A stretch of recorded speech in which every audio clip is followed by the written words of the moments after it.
Exactamente, está con nosotros ya aquí en el ECO el diputado provincial Matías Civale, contador público. Ante todo, bienvenido. ¿Cómo le va? ¿Cómo está? Bien, muy buenos días, gracias por la invitación.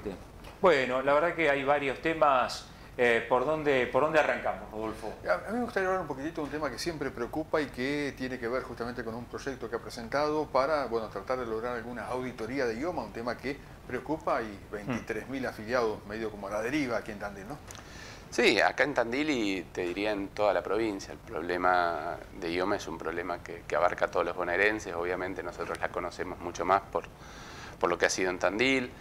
La aparición de un intermediario en Tandil no es algo común en el resto de las ciudades. La aparición de un intermediario que lo que hace es demostrar, digamos, que no se estaba gestionando de la manera correcta, sino cuál es la razón de ser que un instituto del tamaño que tiene IOMA tenga que contratar a alguien para que haga las tareas que hace el propio instituto. Por lo tanto, me parece que era un tema a abordar. Nosotros ya desde el mes de diciembre veníamos presentando diferentes pedidos de informe y hace unos 20 días presentamos un proyecto de ley que modifica, que tiene 4 o 5 cuestiones que son, me parece importantes. Voy a destacarlas.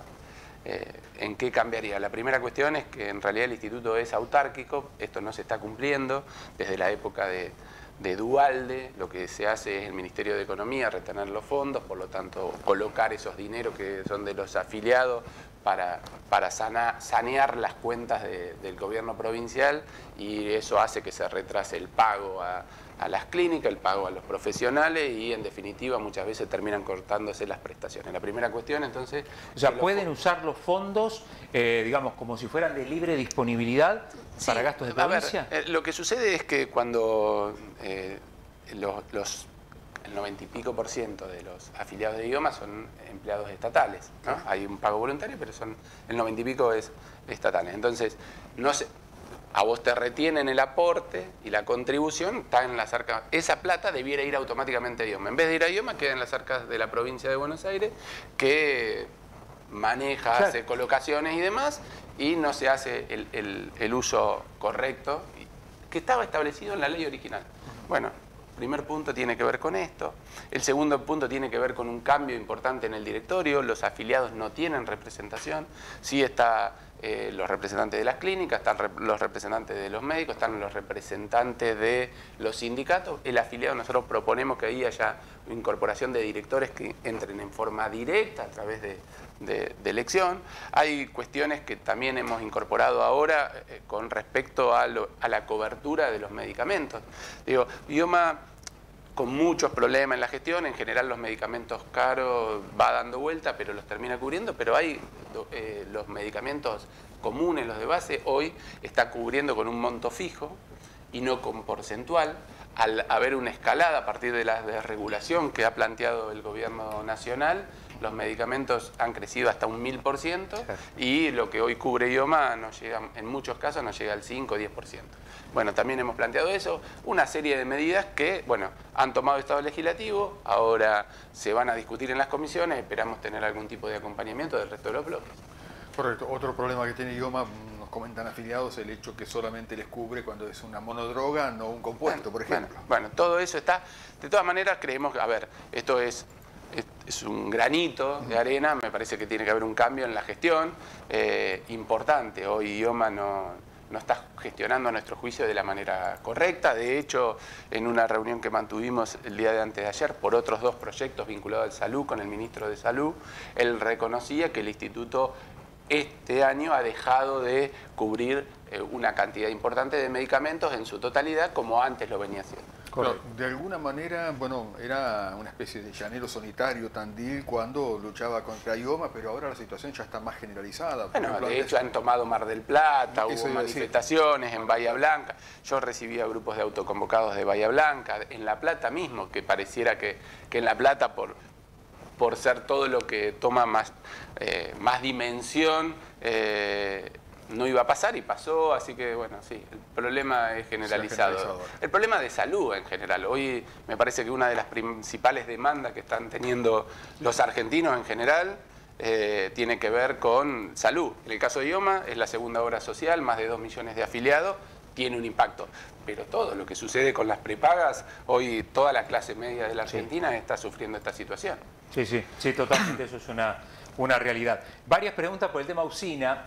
Matías no es más presidente de la usina, está al tanto de algunas cuestiones, pero por ahí cosas muy puntuales no le podemos preguntar a él. Exactamente. Eso lo tenemos que invitar al ingeniero Teruggi en algún momento, que obviamente lo vamos a hacer. Bueno, así que por ahí marcha el tema de IOMA. No es que, digamos, ustedes siguen ocupados del tema, pese a que, bueno, lo que decíamos, ¿no? Hace años que en Tandil es un tema que no termina de resolverse. Sí, porque además, a ver, no solo... Hoy ha explotado el sistema público de salud con lo que viene sucediendo. Digo, el combo de las prepagas y IOMA, ¿qué termina sucediendo? Que muchos bonaerenses terminan acudiendo al sistema de salud porque IOMA está cortado, porque la prepaga a su vez le cobra un copago, porque no la han podido sostener. Fundamentalmente lo que ha sucedido con las prepagas es de una crueldad tremenda, que el gobierno después se dio cuenta y empezó a recular, digo, el gobierno de Javier Milei.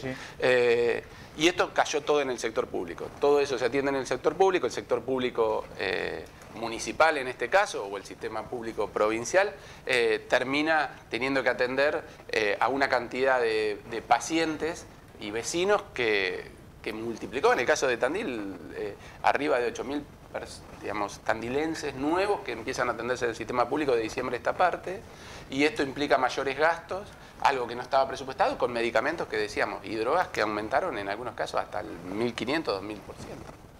Qué bárbaro. Bueno, vamos por otro tema con Matías Civale. Bueno, decíamos que si bien no es presidente de la usina, lleva hacia la legislatura provincial mucho relacionado con la energía. Exactamente, mucho de su expertise, de su trayectoria. Y hay varios proyectos que se están trabajando que tienen que ver justamente con el tema de, bueno, materia energética, digamos, ¿no? Sí, a ver, a mí me toca presidir, digamos, un poco por la experiencia que venía trayendo. Hoy presido la Comisión de Energía y Combustibles. Y bueno, desde esa comisión, desde que me toca llevar adelante, uno trata de ponerle impronta y los proyectos que tienen que ver. Acabamos de sancionar, digamos, la declaración de interés, pero básicamente para promover de un proyecto muy caro a mi sentimiento, que tiene que ver con el comunidades solares, un proyecto único en la provincia de Buenos Aires que queremos replicar. Pero bueno, nos estamos focalizando en lo que tiene que ver con energías limpias, con la transición energética que hemos realizado acá, replicarla en otros municipios. Ayer estuve reunido con el intendente de San Cayetano para llevar algunas cuestiones así, y la problemática en general de energía, que es muy grande en la provincia de Buenos Aires. Por ahí los tandilenses estamos acostumbrados a que nuestra empresa, nuestra querida usina, digo, más allá de algunos temas puntuales que seguramente los vecinos tendrán, y qué pasa acá y cuándo cambia esto, Tandil está bien. El otro día estuve en Balcarce. Balcarce tiene la capacidad energética al 98%. ¿Esto qué significa? Que si McCain, digo, para un ejemplo de una industria grande de Balcarce, quisiera poner una línea de producción más, le tienen que decir que no, que se vaya a Brasil o que se vaya a otro lado, porque no le pueden dar la energía, porque no tienen los transformadores. Nosotros, a partir de la estación transformadora en Tandil, Tandil tiene la energía suficiente para recibir las inversiones. De hecho, tenemos una ampliación del frigorífico más grande que tiene la ciudad y de un laboratorio de medicina que se instalaron, y eso fue posible por esta estación transformadora. Esto que tiene Tandil no lo tiene en ningún lugar, lo mismo pasa en 25 de mayo. Podemos seguir abordando. Bueno, este es un tema, me parece que en función de eso, el día martes vamos a recibir a las dos principales asociaciones que nuclean las distribuidoras, PEVA y Fedecoba, en la comisión. Es un tema, la energía es un tema preocupante desde muchos lugares, porque hoy no, digamos, las generadoras están con un problema con el gobierno nacional por el pago, las distribuidoras hoy no tienen la capacidad para hacer las inversiones que las ciudades demandan, y los usuarios tienen el problema de las tarifas. O sea, es un combo bastante grande, y bueno, hacia ahí estamos trabajando, pero fundamentalmente pensando en el futuro, en lo que tiene que ver con las energías limpias. Desde ahí hay una serie de proyectos que tienen que ver con, además, la movilidad sustentable que estamos intentando sacar, y que la provincia, la verdad, que viene muy atrasada. Vamos, sí, perdón. Sí, la experiencia de comunidades solares evidentemente ha generado mucha expectativa, sí, lo que hay acá en Tandil. Sí, ¿no? y además cambia, a ver, el hecho de que se haya incrementado de la manera que se incrementaron las tarifas eléctricas, claro, esta regulación que todavía no tiene el impacto en el usuario.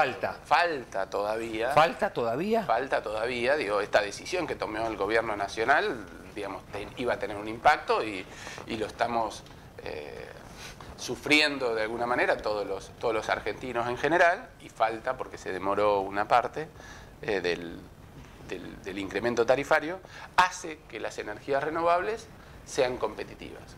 Yo me recuerdo acá alguna vez que hemos venido, que hemos dicho que una inversión en la energía limpia con una tarifa subsidiada debía tardar, si alguien quería poner paneles, digo, para hacerlo sencillo, en su casa, la inversión la recuperaba en 12, 13 años. Hoy eso ha vuelto a estar en 6, 7 años, entonces empieza a ser más interesante. Pero entonces hay que cambiar la provincia, viene muy retrasada, exige doble medidor, la verdad que la complicó. Uno lo que quiere llevar es el modelo que hicimos en Tandil, que fue un modelo mucho más sencillo y que aquel que quería realmente hacer una apuesta en el buen sentido de la palabra, en defensa del medio ambiente, en pensar en las generaciones futuras, pero que también les genere algún beneficio desde el punto de vista económico, antes se la complicábamos, ahora se la tenemos que facilitar. Bien, vamos a hacer la pausa, si te parece, y seguimos charlando en el próximo bloque. Estamos hablando con el diputado provincial Matías Civale. Muy bien,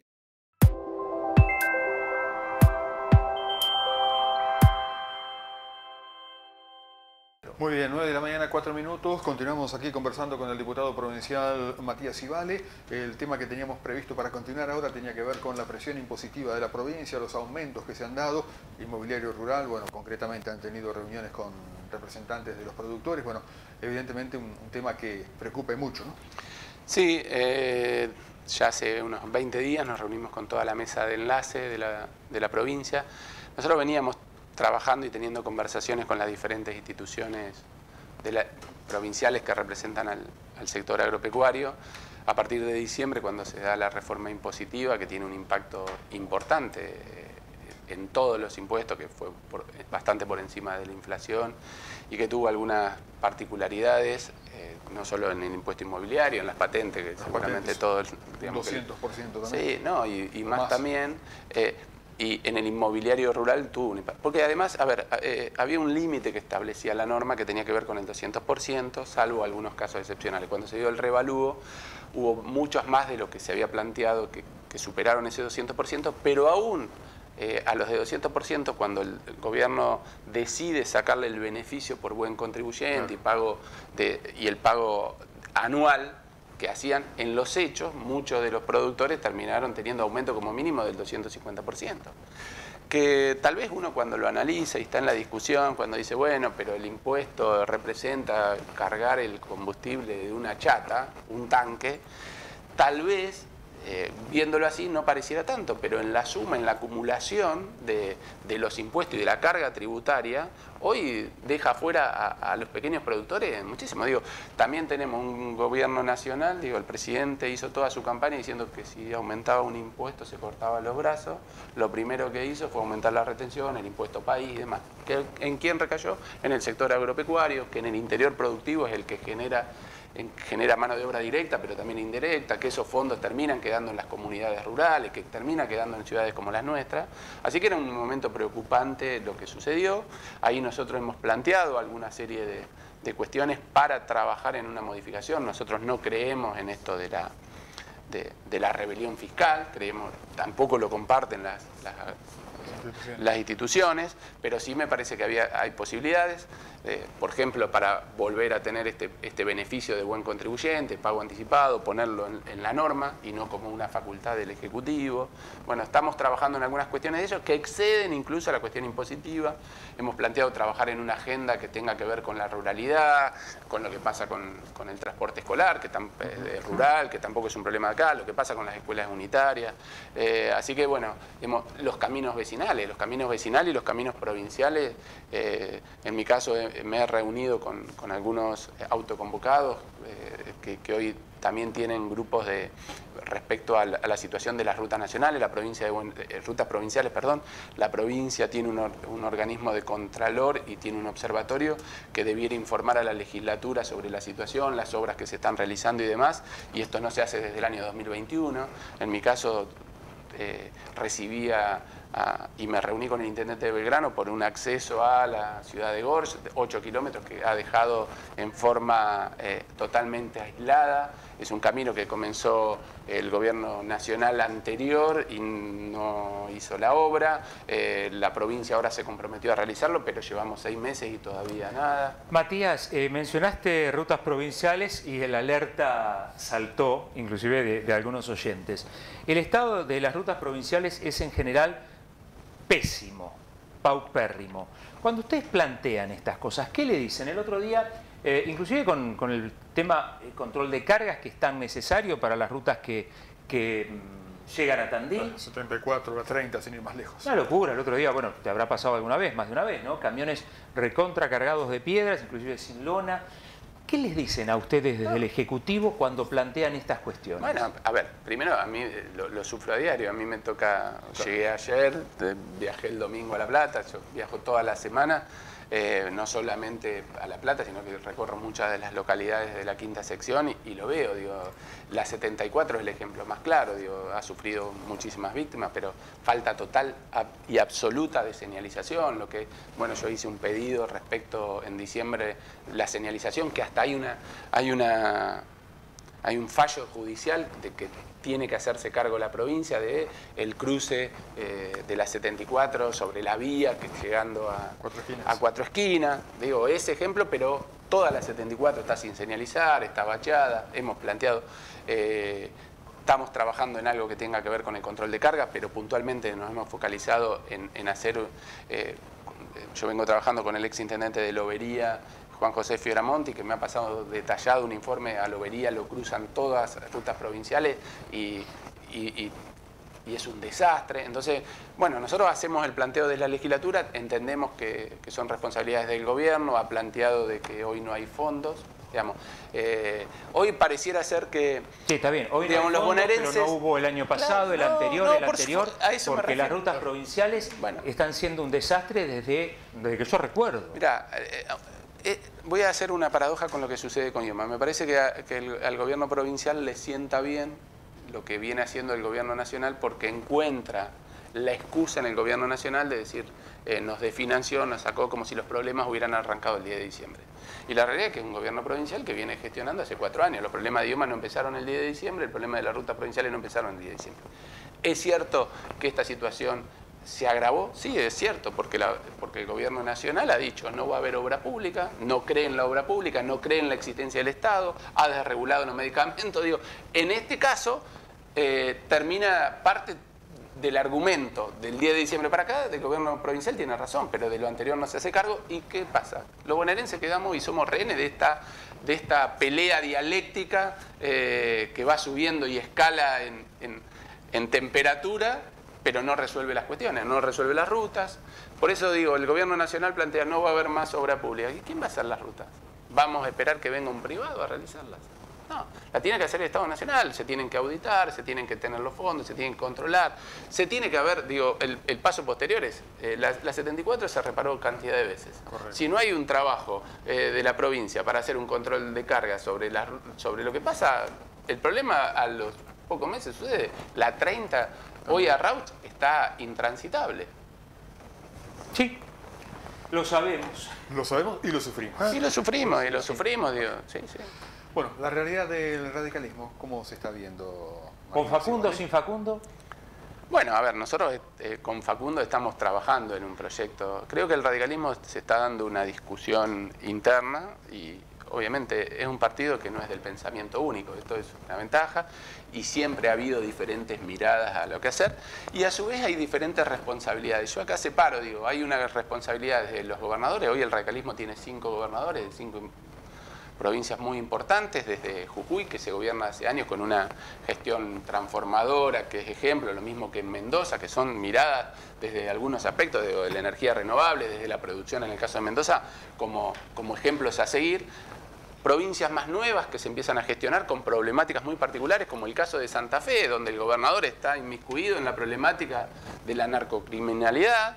Entonces, obviamente que tienen responsabilidades de gestión y tienen que ir surfeando, si se quiere, esa ola, teniendo relaciones muy particulares con el gobierno nacional, que no le envía los fondos que corresponden. En el caso de Santa Fe, el 40% de las exportaciones salen de Santa Fe y Santa Fe recibe una cuota mínima de eso. Bueno, es una problemática, una discusión que se está dando. Entonces hay responsabilidades. Por otro lado están quienes ocupamos cargos legislativos, y nuestra función en ese caso es controlar a los gobiernos, plantear mejoras y demás. Entonces se está dando esta discusión. Yo creo que el radicalismo, hay un sector que ha decidido acompañar de alguna manera al gobierno nacional, y hay otro sector que dice nosotros somos diferentes. Nosotros estamos trabajando en un proyecto, creemos que salva el ejemplo, esto pareciera ser que es pasta o pollo, ¿no? Digamos que si uno no está cuando no está con el gobierno de Milei, va a estar con el kirchnerismo. Yo no creo en eso, yo quiero creer en alguna alternativa que me diga, bueno, yo quiero comer milanesa, ¿no? ¿Y cómo se construye? Bueno, a partir de que el radicalismo esté fuerte. Hoy me parece que el radicalismo tiene que empezar a hablarle a la sociedad de algunos problemas centrales. Este modelo económico nos lleva a indicadores altos de desempleo, después de este sufrimiento económico, que va a tener algunos resultados macro que se están viendo, la baja de la inflación, pero con la economía real, con los vecinos sin poder ir al supermercado, por más que hayan bajado los precios, no lo pueden pagar o no pueden ir a acceder, o tuvieron que cambiar a los chicos del colegio, tuvieron que salir de una prepaga, con todo el cambio de vida que esto significa. El radicalismo tiene que salir a representar esos sectores, a plantear un modelo que no es este, y que tampoco quiere volver al pasado con el kirchnerismo, que venimos de los 4 años tal vez del peor gobierno de la democracia, y que el kirchnerismo se hará cargo de esa parte, y nosotros tenemos que construir una alternativa. Creemos que esa alternativa se construye planteándole a la sociedad qué es lo que quiere hacer respecto a la producción, a las pymes. Nada de todo este gran paquete de medidas para nosotros tuvo, no piensa en la pequeña y mediana empresa, que genera el 92% de los puestos de trabajo en la Argentina. No hay una sola medida que fomente la generación real de empleo para la pequeña y mediana empresa. No hay una sola medida que tenga que ver con fomentar la producción en esas empresas. Sí, para los grandes, ni hablar, no me voy a meter en lo que significa la RIGI, está pensando en cómo se blanquea plata a los grandes jugadores, el lavado de dinero y demás. No hay una sola medida para la clase media. No habla de educación, no habla de las cosas que queremos nosotros que plantee. Ahí me parece que Facundo seguramente va a ser un líder en la provincia de Buenos Aires, que plantee una alternativa distinta a estos dos modelos. Un modelo que fracasó hace 4 años y un modelo que, más allá de la esperanza que todos tenemos, porque en definitiva todos queremos que al gobierno nacional le vaya bien, todos tenemos, pero la verdad es que es un modelo que nos está haciendo sufrir, y me parece que es, si tengo que describir este gobierno, es un gobierno deshumanizado. No le importa que a la gente la esté pasando mal, o que el jubilado no pueda llegar a fin de mes. 5.700.000 cobran la mínima, y la mínima está por debajo de la canasta básica familiar. Gracias, Rogelio. Dígame, perdón. Salvo que mencionó Facundo, lo mismo que decía hace 3 días aquí sentado en ese lugar, esta ley no le trae nada bueno a Tandil, dijo Rogelio. No, pero no a Tandil, yo no tomo en términos de Tandil, digo lo que le pasa a los argentinos, la están sufriendo y la están sufriendo mal. Después, el diagnóstico era, el presidente dice no quedaba otra alternativa. Yo, primera cuestión es que creo que siempre hay otras alternativas, y le echa la culpa a la herencia. Todos los gobiernos han recibido una herencia.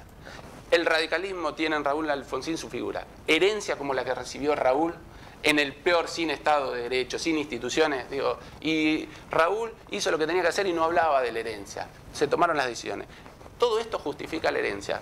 ¿Justifica la herencia semejantes normas para permitir el lavado de dinero? Cuando se está planteando este blanqueo, no se piensa en combatir la narcocriminalidad. Van a venir los narcos a blanquear plata en Argentina. De esto estamos hablando. Una empresa, para poder traer yo me reuní hace unos días con empresarios de Tandil que tenían que traer máquinas de afuera. Lo que tienen que pagar para la importación es tremendo. El nuevo RIG, les da la posibilidad de no pagar nada a las grandes empresas que vengan de afuera y llevárselo cuando quieren sin dejar nada en Argentina. La verdad es que no le da la solución. Esperemos que le vaya bien. De todas maneras, aunque si le va bien, va a haber mucha gente que va a quedar afuera, ya está quedando afuera del sistema, ni hablar del sistema educativo, que no tengan acceso a una herramienta básica que, digo, está rompiendo las cuestiones que nos unieron como nación. Hay cuestiones que la educación era un tema que nos une como nación, que nos hace diferente a todos. Digo, el ejemplo más claro es que Luis Caputo es egresado de una universidad pública y Kicillof en su extremo ideológico es egresado de la misma universidad pública. Digo, la universidad pública nos unía a todos, nos constituía como nación. Están atacando estas cuestiones.